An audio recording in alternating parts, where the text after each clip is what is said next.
en una comunidad que se llamaba William Mead Homes, que es una comunidad para ingresos de bajo ingresos. Y esa comunidad es apartamentos de piedra. Por eso le llamaban Brick City. Bueno, una vez mataron a un amigo que yo tenía como 13 años, él tenía como 12, me imagino, por ahí, a cruzar de mi calle donde yo vivía, enfrente de su casa. Lo balacearon.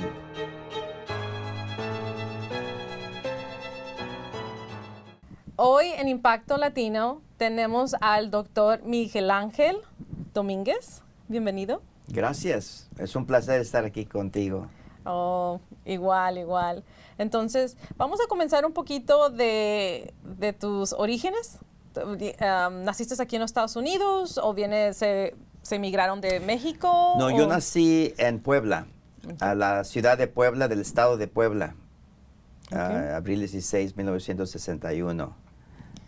De una familia que mi mamá ya tenía 6 hijos en ese entonces, era viuda, porque su primer esposo se había muerto. Y entonces conoció a mi papá, y yo soy el primero de los siguientes 7. En total somos 13. Son 13. Entonces, cuando tu papá conoció a tu mamá, ella ya era viuda. Con 6 hijos. Wow. Tres mujercitas y 3 hombrecitos. Wow. Y tu papá decidió, dice, no, con ella me voy a casar y voy a hacer una familia. Wow, increíble. Sí. ¿Y cómo fue? Una responsabilidad muy grande. Entonces, cuéntame, ¿cómo llegaron a Estados Unidos? Pues como mi mamá tenía ya 6 hijos o 7 hijos, era muy difícil. Mi papá era estudiante todavía, muy difícil para soportar tanta familia. El negocio no creo que iba a soportar eso. Empezó su migración a los Estados Unidos y conocía a personas, acquaintances, conocidos en los Estados Unidos, y empezó su migración. Emigrar A los Estados Unidos. Y mi papá se quedó atrás cuidándonos a los 7. Uno de mis hermanos mayores tuvieron que estar internados en lo que se llama internados allá en México, en el estado de Tlaxcala, Pachuca y la Ciudad de México. Y otra hermana y hermano y yo nos mandaron al pueblito de mi mamá, la mamá de mi mamá, que se llamaba Piaxtla, que es al sur de Puebla. Y entonces, ¿cómo se empezaron a reunir o cómo fue la situación? Pues con el tiempo mi mamá empezó a trabajar aquí en los Estados Unidos, y mi papá eventualmente, después que terminó su carrera en la Universidad Autónoma de México en educación, y estaba enseñando primaria y secundaria, pidió traslado a Mexicali, para estar más cerca de mi mamá. Pero al mismo tiempo venían y iban viajaban. Así. Y entonces de ahí empezaron a nacer los demás aquí en los Estados Unidos. ¿Cuántos más? 6. ¿Otros 6? Wow, ok. Católicos. ¿Sí? No creo que se usaba profilácticos. Okay. Sí, porque eran antes los católicos. Sí, es más fuerte el catolicismo con las reglas, sí. Sí, ok. Y entonces ya llegaron a Estados Unidos. ¿En dónde se ubicaron? ¿Cómo fue tu niñez ahí, en eso? ¿Dónde naciste? Eventualmente llegamos todos, nos fueron allá que estaban ubicados aquí, fueron y nos trajeron los demás 7 aquí a los Estados Unidos, a Los Ángeles. Estamos en Tijuana por un tiempo, como unos 6 meses, durante que estaban arreglando los papeles. Y luego llegamos a Los Ángeles, específicamente a de Los Ángeles, en Boyle Heights. Ok. ¿Y cómo fue la escuela en esos tiempos? Era en California, ¿verdad? Sí, Los Ángeles, ahí por Alvera Street, Chinatown, ahí por donde estaba la cárcel de los hombres, ahí en el centro de Los Ángeles, en una comunidad que se llamaba William Mead Homes, que es una comunidad para ingresos de bajo ingresos. Y esa comunidad es apartamentos de piedra. Por eso le llamaban Brick City, porque eran de piedra y era una comunidad que estaba aislada. Y los que vivían ahí le llamaban Dogtown porque había un dog pound ahí donde cuidaban los perros. Ok. Y entonces, ¿cómo era ese ambiente, vivir en ese ambiente? ¿Cómo era? Pues era comunidad de muchos vagos, obviamente los padres trabajando y los niños afuera, causando muchos problemas, problemas violentos también, porque eran gangas, ¿verdad? Gangas, pandillas. Las pandillas. Pandillas de los Crips, que son los afroamericanos. Afroamericanos, ajá. Se llamaban las pandillas los Crips y los Bloods y los mexicanos o la raza. Y so había una batalla constantemente violenta. Se mataban. ¿Y cómo era para ustedes vivir en ese ambiente? Por la gracia de Dios, nadie fue balaceado o murió durante el tiempo que estuvimos ahí. Estuvimos ahí como unos del 68 hasta el 81. Son como unos 13 años. Y creo por la gracia de Dios que no hubo un problema muy grande en nuestra familia. Pero mi papá, como siempre, mi mamá tenían una regla muy fuerte que nada bueno pasa en la oscuridad. Cuando se oscurecía, teníamos que entrar a la casa, no podíamos estar afuera jugando. Creo que siempre digo que eso fue muy importante para que nosotros no estuviéramos en menos probabilidad de problemas. Y usualmente en esos ambientes es como lo que vemos en las películas, donde ves helicópteros y tiroteos. ¿Es algo que Sí, siempre teníamos, porque había siempre balazos y que oías que alguien mataron o alguien se escapaba de la cárcel. ¿Se escapaban? Sí, y venían a buscar los que se escaparon. Ajá. Y siempre era muy común tener los helicópteros y la policía con los rifles, los sheriffs. ¿Y tú viste tiroteos y cosas así? Sí, sí. ¿Cómo qué? Bueno, una vez mataron a un amigo que yo tenía como 13 años él, yo tenía como 12, me imagino, por ahí, a cruzar de mi calle donde yo vivía, enfrente de su casa. Lo balacearon así.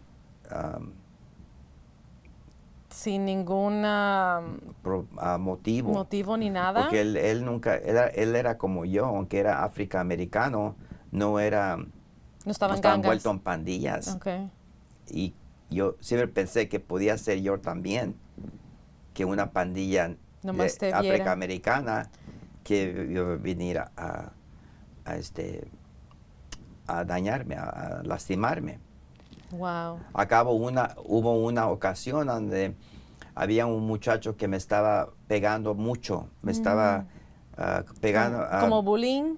Bullying. Sí. Sí. Y un día mi papá dice, vamos a ir allá para que tú también le pegues a él. Y él fue conmigo y le pegué. Y entonces al ratito vino su hermano. Sí. Y me podía matar, pero no me mató, además me quebró la nariz. Wow. Empezó a sangrar, pero siempre pienso en ese detalle porque digo, podía ser una bala y no estuviera aquí con ustedes. Entonces, vamos a comenzar un poquito de la niñez. También, en ese ambiente fuiste a una escuela típica americana o cómo fue?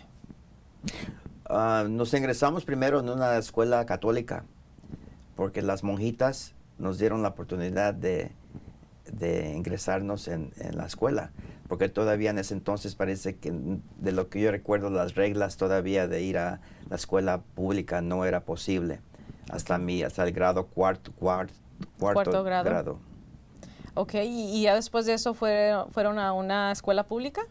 Fíjate que no, a donde nosotros vivimos, en esa comunidad de William Mead Homes, además había una escuela que se llama Ann Street Elementary School, pero nunca fuimos a esa escuela porque nosotros fuimos parte del programa que se llama de segregación o integración del gobierno federal, que hubo implementación de este programa a donde estaban tratando de mezclar los niños de diferentes razas, en lugar que fueran todos negros o afroamericanos o mexicanos, que hubiera más incluir más diversidad en las escuelas. Nosotros hicimos el programa donde nos transportaban en autobús todos los días. Ok. ¿A dónde? Antes de madrugar y llegábamos ya que estaba oscuro a 1 hora afuera de Los Ángeles, en Van Nuys, que es los suburbs, suburbia. Suburbio. Sí, Y ahí en esas comunidades eran mucho blanco, ¿verdad? Sí. Americanos. Sí, en esos tiempos, En ¿no? esos tiempos. Ok. Ahora ya es mexicano, pero ¿Y digo, cómo fue ese ambiente? Porque usualmente para nosotros que nacimos aquí en Estados Unidos o cualquier persona, cuando unos piensan en esos tiempos en Estados Unidos, las películas que vemos es como en el sur, sí. con los grupos, con los afroamericanos, integrarlos a ellos. Pero ¿cómo fue para un latino? Bueno, yo ya estaba con los afroamericanos, eso no era la meta de estar con ellos, porque ya estaba con ellos, pero con los gringos o los americanos blancos, eso sí era la experiencia nueva para nosotros. Y para mí fue muy instructiva, porque para mí me enseñó a estar con otra raza, llevarse con otra raza,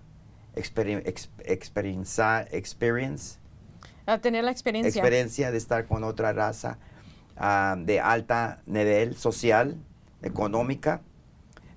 Esa exposure, exponiéndome a esa meta, para mí era muy importante, aparte de mi desarrollo individual.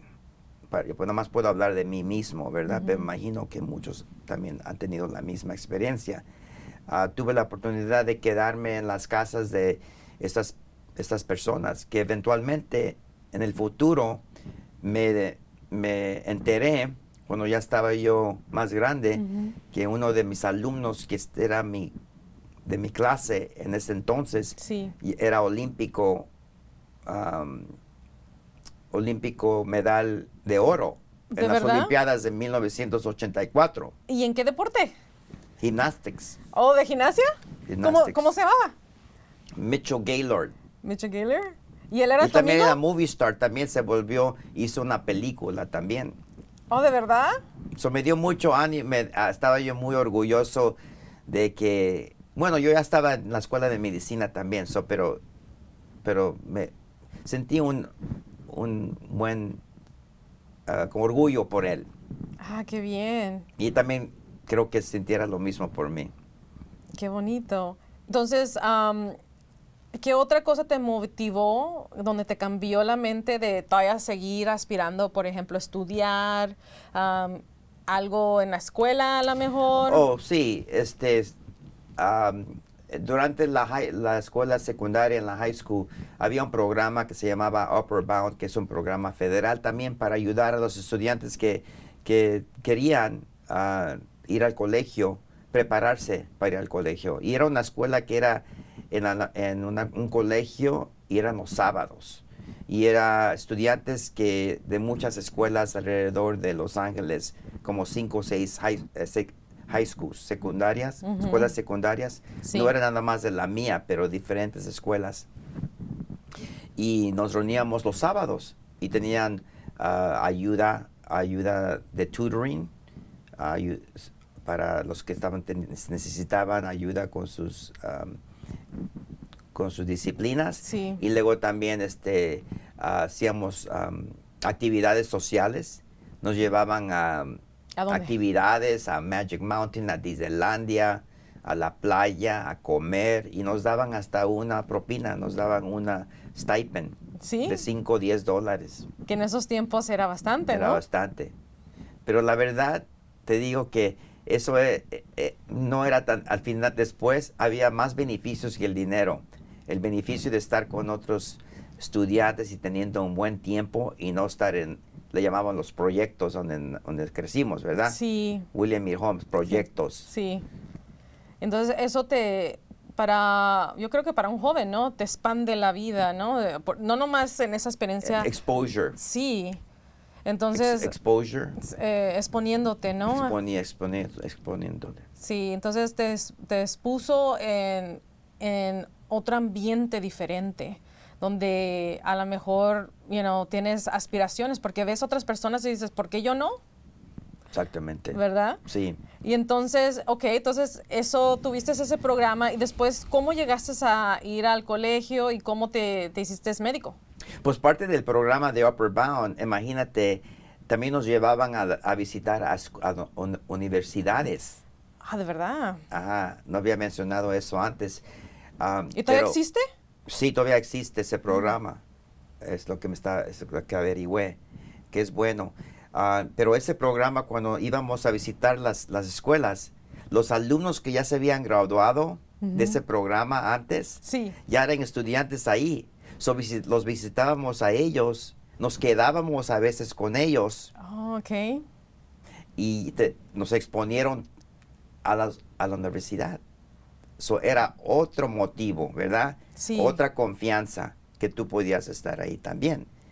Era un bridge, como Sí, como un puente, ¿no? un puente. Para Hasta conectarlos. le puedes llamar Puente Program, porque hay otro programa que se llama Puente Program. Oh, sí, Pero programa de puente. Ajá, pero programa Puente parece que uno de mis hermanos está envuelto en eso, una hermana también, que ayudan a los estudiantes los ayudan en la misma forma. Ah, qué bien, qué bonito. Sí, regresando al tema de que ese fue lo que me ayudó mucho de llegar a la universidad.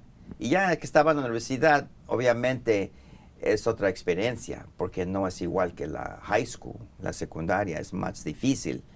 Pero afortunadamente estuve en una universidad a donde había alumnos que estaban luchando también fuerte, Sí. trabajando fuerte, estudiando fuerte, y profesores que entendían nuestra situación y nos ayudaban también mucho. Tenían paciencia, compasión, y lo más importante es aprender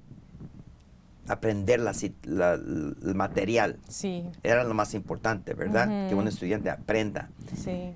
Y los estudiantes también que yo estaba estudiando estaban también teniendo la misma, se estaban exponiendo a la misma consejos que agarrábamos de los estudiantes que ya estaban para graduarse.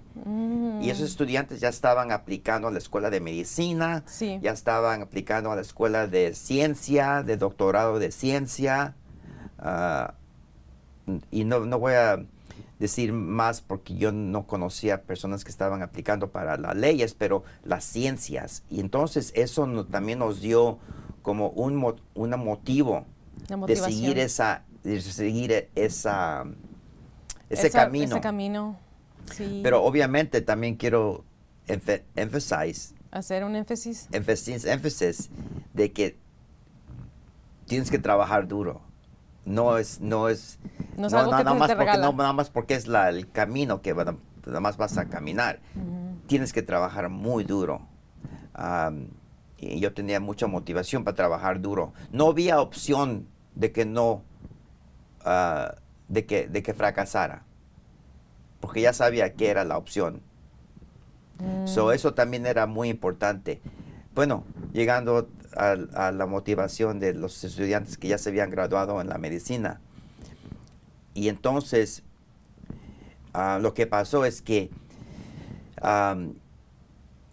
de esa experiencia yo siempre digo he dicho y digo hoy, dirá en el futuro, que tú eres la persona con quien te asocias con, porque eso es muy importante. Si te asocias con personas que quieren ser mal, te vas a hacer mal. Sí, hay como un dicho, ¿no?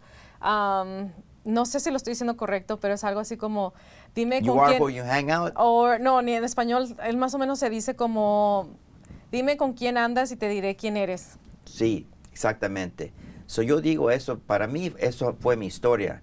Obviamente le doy todo el honor a Dios, porque Dios es el que escribió esta historia, porque Sí. él dio el porqué y todo lo que ha pasado en mi vida. So yo le doy toda la gracia a Él. ¿Y cómo es que te fuiste a ser un especialista en algo que usualmente no se ven muchos latinos, que es anestesiólogo? Sí, pues los que no saben, anestesiología es una rama que es muy especializada en ayudar al paciente que no tenga dolor durante una operación o un procedimiento, pero también que esté vivo durante el tiempo que esté dormido. Porque cuando estamos dormidos, no es dormido como tú duermes en la noche. Dormido es donde paras de respirar y estamos respirando por ti. Wow. Estamos teniendo tus vitales que estén vivas. So, el anestesiólogo te tiene vivo durante ese procedimiento cuando estás dormido. ¿Y cómo es eso? Es como un arte, ¿no? Me gusta. Sí. A mí me daría Yo creo, pavor, me daría mucho miedo. Ahorita me hiciste pensar de que sería que el control, de que tenemos control, ¿verdad? Como los humanos les gusta tener control, ¿verdad? Sí. Que hay ahí un control que estás controlando tú todo. Pero al mismo tiempo es como un piloto. Un piloto controla el avión. Sí. Pero cuando hay vientos, hay tormentas, hay peligro, tiene que saber el piloto qué hacer. Y eso es lo que nos da confianza de tener un buen piloto. Lo mismo con un anestesiólogo. Cosas pasan mal. Pueden ataque de corazón durante la operación, por ejemplo. Sangra mucho el paciente y tienes que replanear la sangre y muchas cosas que pueden pasar. Porque también uno puede pensar que si se levanta la persona, no le puse bastante y empieza a tener dolor, ¿o cómo es eso? Me imagino hay casos que han pasado eso también, sí. Han casos que han pasado. Es una especialidad muy, otra vez, tiene mucho entrenamiento en muchas ramas para los jóvenes que están oyendo. Es muy, intelectualmente es muy estimula mucho la inteligencia porque tienes que estudiar anatomía humana, obviamente, farmacología, fisiología, patofisiología, quiere decir, la fisiología que no es normal, personas que tienen diabetes, alta presión, cáncer o ¿Cómo puede afectar, verdad? Cómo puede afectar la anestesia, tienes que saber todo eso. Y luego tienes que saber todos los procedimientos que hay para tratar de ayudar al paciente. Es muy exciting. Sí, te da mucha emoción, ¿no? Sí, yo soy muy orgulloso de ser entrenado en anestesia. Pero con eso yo decidí de que a mí me encanta la gente y me gusta hablar con la gente. Sí. Y especialmente me gusta hablar de Dios con la gente. Era muy obvio para mí de no quedarme en la rama de anestesiología donde pongo al paciente a dormir, lo despierto, ya nunca lo veo. Muchos doctores les gusta eso, no quieren ver el paciente, no les gusta ver a los pacientes. Pero yo era diferente y por eso yo me salí del quirófano para usar la misma medicina que aprendí y usarla en la clínica, ayudar a la gente que tienen dolores crónicos por muchas razones, sea traumático o cirugías. Es como manejando el dolor de la ayudando a los pacientes que manejen su dolor. Exactamente. Con medicinas, inyecciones o referencia a otros especialistas, como acupunturistas o quiroprácticos. Yo no soy eso, pero si es necesario, los mando al neurólogo Sí. o al cirujano si necesitan una cirugía. Y ahora, ¿qué es lo que le ha ayudado a usted haciendo ser doctor? ¿Qué puertas les ha abierto a usted? ¿Qué puertas? Ah, la oportunidad de poder ayudar a mucha gente de diferentes razas, backgrounds, no importa de dónde son, la oportunidad de que los pacientes te tengan una confianza que les vas a ayudar. Creo que eso para mí es una puerta muy grande que ha abierto. La oportunidad de ser un mentor y un ejemplo para muchos latinos o personas que han tenido una experiencia similar, que sí se puede, con esfuerzo, trabajo duro Sí. y con la gracia de Dios. Y ahora, hay una pregunta que le quiero preguntar. Es esta. Para muchos que están considerando o quieren, o a lo mejor no están pensando a ser doctor porque dicen, ay, es muchos años. ¿Usted qué le diría? Digo, pues yo tuve un gran tiempo haciéndolo. Yo me divertí en todas las etapas de mi carrera, ya sea estudiando para prepararme para la escuela de medicina, durante la escuela de medicina y practicando, entrenando, practicando la medicina y siguiendo practicándola. So, para mí siempre el enseño, la educación, la experiencia de todas esas etapas han sido gratificante. Ha habido una enjoyment, disfruto. Disfrutando. Ajá. Sí, so yo le digo al joven, al chico, a la chica, que es lo que tú quieras invertir. Nada es gratis en la vida. Pagas ahorita, pagas después, pero siempre vas a pagar algo. So tienes tú que mentalmente decidir, yo voy a tener la actitud de disfrutar de este momento.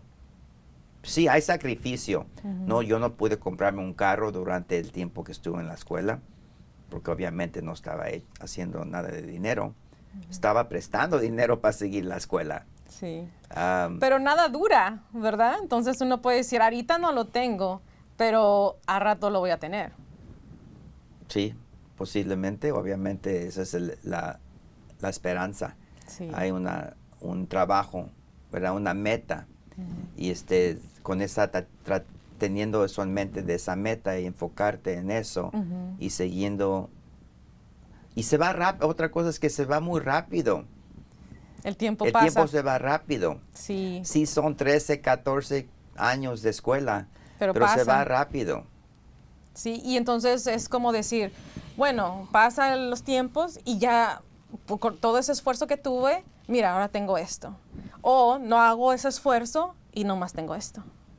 Y es como que yo me pongo a pensar, ¿no? Entonces a veces uno se sacrifica un poquito, ¿verdad? Entonces, por ejemplo, usted dijo no tenía un carro, ¿verdad? Pero no es que nunca lo va a tener. Especialmente en Estados Unidos, que es uno diría que es la tierra de oportunidades. Entonces eso es muy interesante y es bueno que los latinos tengamos eso en cuenta de que hay que poner el esfuerzo porque sí, nosotros somos trabajadores, pero quieres trabajar físicamente o mentalmente y puedes obtener más. Ahora, otra pregunta que le quería decir a usted es, usted siendo doctor, ¿qué usted puede dar más? O sea, con su profesión, ¿le ha abierto esas puertas también de ayudar a otras personas también? ¿Y en qué aspecto? Bueno, yo tengo una esperanza de seguir practicando medicina y ojalá que tengan la oportunidad de enseñar en la universidad. Nada más estudiantes que están en la rama mía, pero también para los estudiantes que son latinos, hispánicos. Qué bien. A veces las personas dicen que siendo doctor a veces tienen como una arrogancia entonces que se cree en Dios. ¿Y usted qué le ha ayudado a usted para no estar, pues no tener esa mentalidad? Pues una cosa que la medicina, yo digo, para mí es muy obvio que la medicina, más que lo estudias y más que la practicas, para mí te enseña más humildad que nada, porque te enseña que no sabemos mucho a veces. No sabemos todas las respuestas para todos los problemas. Por ejemplo, todos nos morimos de algo, ¿verdad? No tenemos la respuesta de tener el paciente vivo para siempre. Hay una humildad que yo digo, para mí es muy obvio. Con el tiempo que practicas, lo más que practicas, más humildad tienes. Y eso te da también el respeto para Dios, porque Dios ha creado todo, incluyendo el universo y nuestros cuerpos, que es increíble un cuerpo. Nada más pensar lo que una mujer puede tener un bebé en su vientre y cómo crece y cómo nace.